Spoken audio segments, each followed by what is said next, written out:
I step out of the gas station bathroom, squinting against the New Mexico sun. The world seems to freeze, then tilt sideways as my eyes scan the parking lot. Once, twice, 3 times. Our blue minivan is gone. My knees buckle. I reach for the wall to steady myself as my stomach drops like I've plunged off a cliff. They've left me. My family has actually driven away without me. No, I whisper. No, no, no. The realization crawls up my spine like ice water. My wallet, my phone, all my belongings. Everything I own is in that car, getting farther away with every second. There's a moment in life when you realize if you disappeared, maybe no one would notice. For me, that moment is now, standing on sun-baked concrete outside a gas station in the middle of nowhere, New Mexico. This was supposed to be Mallory's college drop-off road trip. Her celebration, her moment. Just like everything else has always been, the worst part isn't that they left me. It's that they didn't even notice I was gone for the next 40 miles. Earlier this morning, I'd squeezed into the 3rd row of the minivan behind Mallory's excess luggage when she complained about needing to stretch her legs for the drive. "Brielle, honey," Mom had said, not even looking back at me as she adjusted the rearview mirror. "You're used to being low maintenance. Just hang in there, okay? This is Mallory's big day." I'd nodded, like I always do. Made myself smaller, like I always do. Becoming invisible was a skill I'd perfected over 21 years. I just never expected them to take it so literally. The gas station door jingles behind me as a man in a faded uniform steps outside. His name tag reads, Javier. "You okay, miss?" he asks, eyes concerned beneath bushy eyebrows. My voice catches. "My family, they left without me." His expression shifts from confusion to disbelief. "What? You sure they're not just parking somewhere else?" I point to the empty space where our car had been. Blue minivan, Colorado plates. "Come inside," he says gently. "You can use our phone." Inside smells of coffee and cinnamon rolls. Javier leads me behind the counter to an ancient cordless phone. My hands tremble as I dial my mother's cell. No answer. My father's, no answer. Mallory's, straight to voicemail. "They're not picking up," I say, panic rising in my chest. "Anyone else you can call?" Javier asks, sliding a cup of water across the counter. I hesitate, then dial one more number. It rings twice. "Hello?" The warm, gravelly voice of my grandmother fills the line. "Grandma June," I whisper, my voice cracking. "It's Brielle." "Sweetheart, where are you calling from? This isn't your number." "They left me, Grandma, at a gas station. I went to the bathroom, and when I came out, they were gone." There's a shocked silence. Then, "They left you? I'll call them right now." The fierce protection in her voice makes my hands stop trembling. For the first time since stepping out of that bathroom, I take a full breath. This isn't my fault. 40 miles away, my family pulls into a roadside diner. They spill out of the minivan, stretching and laughing. Dad takes out his phone to snap a picture of Mom and Mallory standing in front of the vintage sign. "Perfect for your Instagram," he says to Mallory, who immediately starts typing on her phone. No one glances at the empty space where I should be standing. No one says, "Wait, where's Brielle?" No one notices the silence from the 3rd row. Minutes later, Mallory posts the photo. "College drop-off road trip ID family first," with a picture of just my parents and herself. As I sit on a plastic chair in the gas station office, watching Javier make calls to neighboring businesses, a strange clarity washes over me. My invisibility isn't new, it's just finally undeniable. The family portrait has always been complete without me in it. I've always been the forgotten daughter. 4 hours after being left behind, I spot our blue minivan crawling into the gas station. No squealing tires. No frantic faces pressed against windows. They roll to a casual stop near the entrance, as if picking up milk from the grocery store. Javier squeezes my shoulder. "That them?" I nod, my throat tight. My mother steps out first, checking her watch before noticing me on the bench. Her face registers mild surprise, nothing more. "Brielle, honestly. You made us late for Mallory's check-in, you know." She gestures impatiently toward the car. "No. Are you okay?" "No. We were so worried. Not even a perfunctory. Sorry." Dad doesn't exit the vehicle. Through the windshield, I catch him adjusting the radio. Mallory remains focused on her phone in the passenger seat. Something hollows out inside my chest. A vital organ scooped clean, leaving a cavity where warmth should be. 4 hours, I whisper. What? Mom tilts her head, annoyed. You left me here for 4 hours. She sighs. Well, we came back, didn't we? Come on, we're behind schedule. Javier stares at her, mouth slightly open. He turns to me, eyebrows raised in disbelief. You sure you're okay, miss? Before I can answer, Mom cuts in. She's fine. Thank you for your concern, but we need to go. I slide into the third row, again behind Mallory's luggage. The doors slam shut. The minivan pulls away. Javier stands watching, growing smaller in the side mirror until he vanishes completely. The highway stretches ahead. A ribbon of asphalt baking under the New Mexico Sunday. Mom tunes the radio to an oldies station. Dad taps the steering wheel. Mallory scrolls through Instagram. No one speaks until we cross the Arizona border. You're always so quiet back there, Dad finally says, eyes never leaving the road. Hard to remember you're even with us sometimes. Mom nods. You could have spoken up before we left, said something. I was in the bathroom, I say. The words drop like stones into a deep well. No splash, no echo. Mallory swivels in her seat, glancing back for the first time. I honestly thought you were asleep behind the suitcases. She shrugs. You never make any noise. Their words form a perfect circle of blame that lands squarely on my shoulders.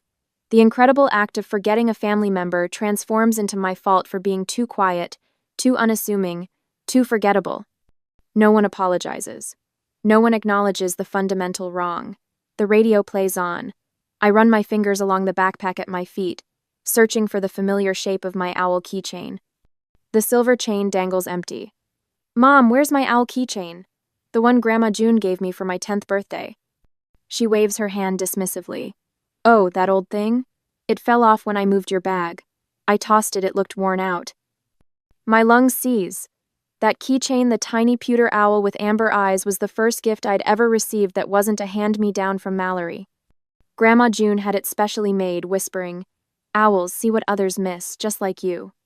11 years of carrying it everywhere, and Mom discarded it without a second thought. Just like me at the gas station. That was important to me, I say, my voice strange and tight. It was just a keychain, Brielle. Mom sighs. You can get another one. The desert blurs outside my window. Not just my presence, but my possessions, my memories, my attachments, all disposable in their eyes. The minivan falls silent again until Mom's phone rings. She glances at the screen. It's your grandmother again. Third time. Don't answer, Dad mutters. But Mom taps the screen anyway. Hi, Mom. Yes, we found her. She's fine. Just a little mix-up. I hear Grandma June's voice through the speaker, unusually stern. Put Brielle on the phone. Now. Mom, we're driving. Put her on, Elaine. Mom twists in her seat, thrusting the phone back at me with thinly veiled irritation. Brielle? Grandma's voice crackles through the line. Are you truly okay? I'm here, I whisper, aware of 3 pairs of ears listening. I've always seen you, Brielle. Her voice grows firm. I'm waiting at Mallory's dorm. We'll figure this out. The call ends. Mom reclaims her phone without asking what Grandma said. No one speaks for the next hour. As we continue driving through the desert, I wonder, should I confront my family now, causing a scene that would overshadow Mallory's college drop-off? Or should I wait and quietly plan my permanent exit from their lives? The immediate satisfaction of seeing them face what they'd done tempts me, but patience might allow me to break free completely. I close my eyes and picture the empty chain where my owl once hung, feeling its absence like a prophecy of what's to come. I squint against the blinding Arizona sun as we unload the minivan at Mallory's dorm. My shirt sticks to my back, sweat trickling down my spine while I balance 3 boxes labeled Essentials. What's essential apparently includes Mallory's collection of throw pillows, fairy lights, and framed photos of her high school glory days. Careful with those, Mom calls over her shoulder, not even turning to look at me as the tower of boxes threatens to topple. She's busy guiding Mallory through the lobby, one hand on her back like she's escorting royalty. This is such an exciting moment for our family. Dad follows with just Mallory's laptop bag, nodding proudly as he introduces himself to other parents. Our daughter's starting her freshman year, full scholarship. I struggle through the doorway, invisible under cardboard. The residence hall buzzes with excitement, parents hugging children, roommates meeting for the first time, the beginning of something new. For everyone except me. You must be excited too, says a woman with kind eyes as I set the boxes down in Mallory's assigned room. Are you starting school here as well? Before I can answer, Mom materializes between us. Oh, Brielle's taking community college classes. Mallory's our academic star. The woman's smile falters. I've seen that look before, pity mixed with dismissal, like I'm a supporting character in the real story happening center stage. Mom turns away, already helping Mallory arrange her perfect dorm setup. The desk should face the window for better light. You'll need good lighting for all those study sessions. I've been counting. 4 hours since anyone asked if I needed water. 6 hours since anyone wondered if I was hungry. The Arizona heat pushes 95 degrees, and my lips have cracked from dehydration. I unpack Mallory's carefully wrapped snow globes, one from every family vacation. I don't appear in any of them. The Christmas trip to Aspen when I had the flu and stayed with Grandma June. The spring break in San Diego when I wouldn't appreciate it anyway, because I was too wrapped up in photography. The summer road trip when I was working to save for college, the same college fund my parents drained for Mallory's more promising future. My throat tightens as I arrange her keepsakes on floating shelves. Mom hands Mallory each item with a story attached. Remember when you won this trophy? This picture was from your Sweet 16. Your first ballet recital outfit, you were so talented. I snap mental photographs to text Grandma June later. The way Dad's eyes light up when Mallory laughs. How Mom touches Mallory's hair but keeps 6 feet of distance from me. The space I occupy that nobody sees. You need to hang that tapestry higher, Mom says to Mallory, pointing to the wall above her bed. It's the focal point of the room.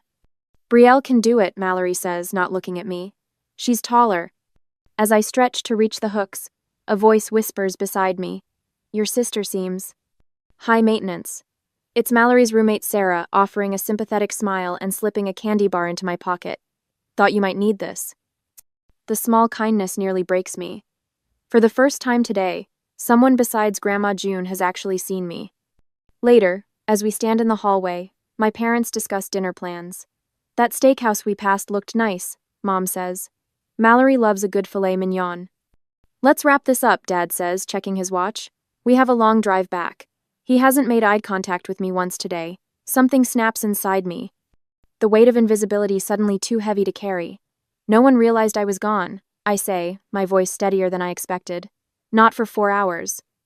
Mom blinks, confusion creasing her forehead. What are you talking about? At the gas station, you left me and didn't notice for 4 hours. You're always so quiet, Mom says, shifting uncomfortably. You could have spoken up before we left. You're fine, Dad dismisses, still not looking at me. Let's not be dramatic. My hands ball into fists. Being independent doesn't mean I deserve to be invisible. The words hang in the air between us. I realize with startling clarity that I don't need their acknowledgement to validate what happened. My experience is real whether they recognize it or not. There you are. Grandma June's voice cuts through the tension. She stands at the end of the hallway, her silver hair catching the light. I've been waiting downstairs. Mom's mouth opens in surprise. Mother? What are you doing here? June walks toward us, her eyes fixed on me. I've always seen her. Why can't you? The question silences my parents. June reaches for my hand, her weathered fingers warm against mine. You're staying with me tonight, she says, the statement brooking no argument. They can drive back alone. The strength in her grip as she squeezes my shoulder makes me stand taller. My spine straightens for what feels like the first time in years. That's ridiculous, Dad sputters. Brielle, get your things. We're leaving. I've already called Eleanor, June continues, mentioning my paternal grandmother. She's equally appalled by what happened. While my parents argue with June, I quietly walk to the minivan and collect my backpack and duffel bag, the sum total of what I brought on this trip. As I return, Dad's face has reddened to a dangerous shade. Brielle, get in the car. Now. His voice carries the authority that has controlled me my entire life. I look at him, really look at him, and see a stranger, someone who has never truly known me.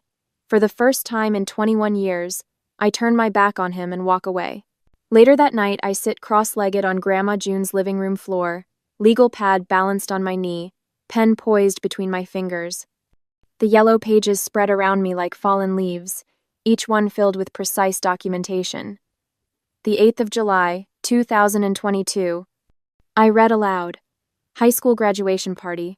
Mom introduced Mallory to everyone as our future doctor, and me as our other daughter. June nods, her weathered hands smoothing another sheet of paper.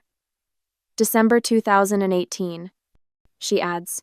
Your photography won that county prize. They didn't attend the ceremony because Mallory had a cold. The timeline grows with each memory excavated. My handwriting becomes smaller, more deliberate, as if making each letter precise might validate experiences long dismissed. This isn't just venting, it's evidence. Thanksgiving 2020. I continue. Dad forgot to set a place for me at the table. When I mentioned it, Mom said I should have reminded them I was coming home from college. June pauses her writing, eyes narrowing behind her glasses. Your room, she says suddenly. When did they convert it to a home gym? Spring break, freshman year. I came home to find my bed replaced with a treadmill. My childhood things were in 3 boxes in the garage. My grandmother's pencil scratches against paper, recording another entry. We work methodically through the year's birthdays when my gift was clearly an afterthought, family photos where I'm positioned half out of frame, conversations interrupted when I began speaking. When we finish, June spreads the pages across her coffee table, a disturbing mosaic of systematic neglect. She steps back, hand covering her mouth. My God, she whispers. I knew it was bad, but seeing it all together. The phone rings again, the 7th time since morning. June answers, placing it on speaker without announcement. This has gone far enough, June. My father's voice fills the room. Your daughter is too upset to drive. We're stuck in a hotel because of Brielle's little stunt. I don't flinch this time. Instead, I reach for a fresh sheet of paper, noting the date, time, and his exact words. Terry, June responds calmly. Have you once asked how Brielle is feeling? She's fine. She's always fine. That's not the point. June presses the record button on her ancient answering machine. For the record, Terry, what exactly is the point? His sigh crackles through the speaker. The point is we need to get back to Colorado. Elaine has that charity function and I have meetings Monday. I add another note. Concern expressed their schedule, not my well-being. After he hangs up, June replays the message, then carefully labels the tape. Evidence, she says, placing it in a shoebox with 6 others. Your mother's messages focus exclusively on her embarrassment. Not once has either of them said they miss you. As Grandma June helps me apply to transfer to Arizona State, I hesitate. Should I cut ties completely with my parents and sister, or maintain minimal contact while building my separate life? Complete severance feels liberating, but is it the wisest path forward? The next morning, June's phone rings early. She speaks in hushed tones, then turns to me with a small smile. That was your grandmother, Eleanor. She's sending funds for your first semester. I blink in surprise. Dad's mother, but they barely speak. Grandmothers talk, June says simply. She's arranging for your belongings to be shipped from Colorado. No need for your parents to be involved. By afternoon, Eleanor has emailed financial aid forms and scholarship applications. June's neighbor in the admissions office drops by with transfer paperwork. My paternal grandmother texts me housing options near campus. The apartment 2 blocks from mine has a vacancy, June says, spreading campus maps across the kitchen table. Eleanor thinks we should secure it immediately. Within 48 hours, I have a structured plan forward, a miracle of grandmotherly efficiency. My phone buzzes with a text from Mallory. Mom and Dad are freaking out. What do you want from them? I set it aside, focusing on completing a scholarship essay. 20 minutes later, another message appears. I didn't know they treated you like that. I'm sorry. This one I stare at longer, unsure what to make of this first acknowledgement. Before I can decide whether to respond, a final text arrives from my father this time. We're driving back tomorrow. We'll talk things through and bring you home. June watches my face as I read it. What will you tell them? I look at our timeline of neglect, the support that materialized within hours of asking, the future taking shape without their involvement. That I'm already home. I answer, feeling the truth of it settle in my bones. The next day, I hear them before I see them. The sharp rap of Dad's knuckles, Mom's nervous flutter of, Brielle, honey, it's us. Grandma June squeezes my hand before opening the door. I've been expecting this ambush for 3 days. They enter like actors who haven't quite memorized their roles. Mom clutching a Tupperware container, Dad's eyes darting around June's apartment as if searching for escape routes. The forced smiles make my stomach turn. We brought your favorite cookies, Mom says, thrusting the container forward. Double chocolate chip. I stare at the container. My favorite is peanut butter. Always has been. Her smile falters but recovers quickly. Well, chocolate is everyone's favorite, really. Dad checks his watch for the third time since entering the apartment. When he attempts to hug me, his arm lands awkwardly around my shoulders, then retreats as if burned. Look, he says, voice pitched to sound reasonable. You've made your point, but it's time to come home now. You're still part of this family. Mom nods vigorously. Your father cleared out the storage room. You can have that space to yourself instead of sharing with Mallory when she's home for breaks. The storage room, where they keep Christmas decorations and old tax returns. My chest tightens, but not from pain, from certainty. I'm not coming home, I say, walking to Grandma June's desk. Don't be ridiculous, Dad says. Your mother's been crying for days. I remove 3 documents from a folder. I've been accepted as a transfer student to Arizona State. I lay down the first paper. Full scholarship. The second paper joins it. And campus housing starting next week. The third completes my display. Mom's hand flies to her throat. But community college is more practical. We discussed this. No, you decided. I never agreed. I meet their eyes directly. I'm not coming back. I'm building a life where I'm actually counted in. Dad's face reddens. We drove all this way. Like you drove back for me at the gas station? The words slice through his bluster. Grandma June moves beside me, her presence solid as a mountain. Brielle has something to show you. I guide them to the living room, where the revelation waits. The walls of June's living room tell the story they never bothered to read. Dozens of framed photographs line every surface, me at 5 flying a kite, at 10 holding a science fair ribbon, at 16 behind my first camera. Every milestone they missed or minimized, captured by the one person who always saw me. What is this? Mom whispers. I hand them a folder. This is a timeline of every school event you skipped, every birthday where my gift was an afterthought, every family photo where I'm pushed to the edge or behind someone else. Dad flips through the pages, his face darkening. This is ridiculous. We've given you everything. Except what mattered. My voice doesn't waver. Your attention, your presence, your acknowledgement. We acknowledged you, Mom protests. Really?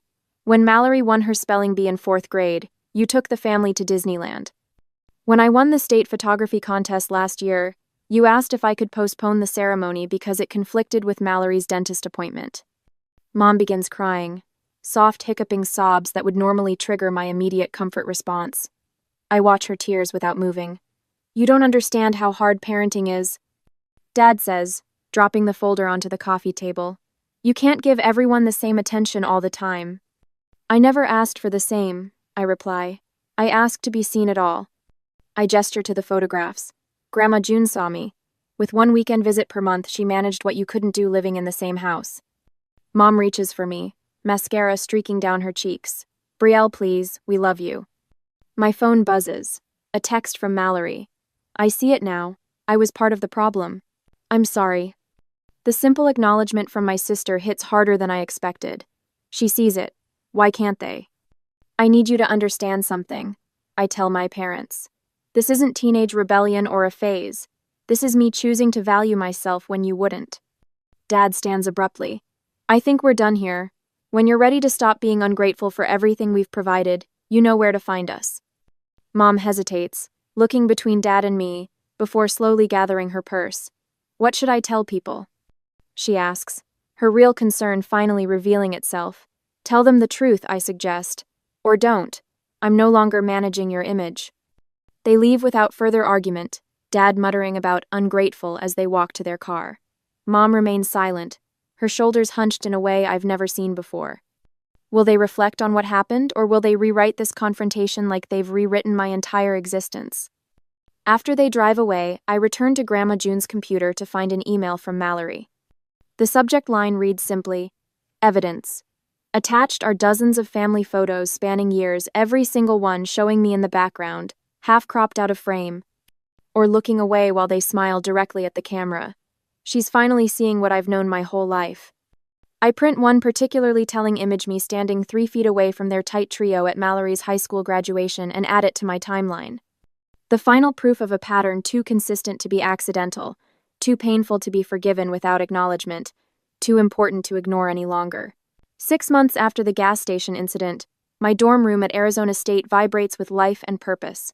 Sunlight streams through windows unobstructed by anyone else's possessions. My photographs line the walls, faces of strangers caught in moments of unguarded authenticity, each one meticulously framed and centered, just as I've finally centered myself in my own narrative. I sit at my desk, not squeezed into a corner, not pressed against a wall to make room for someone else, but positioned directly beneath the window where light falls perfectly across my work. The photography department newsletter lies open beside me, featuring my portrait series, Overlooked, which has gained unexpected attention across campus. My phone buzzes with a notification. Another booking request.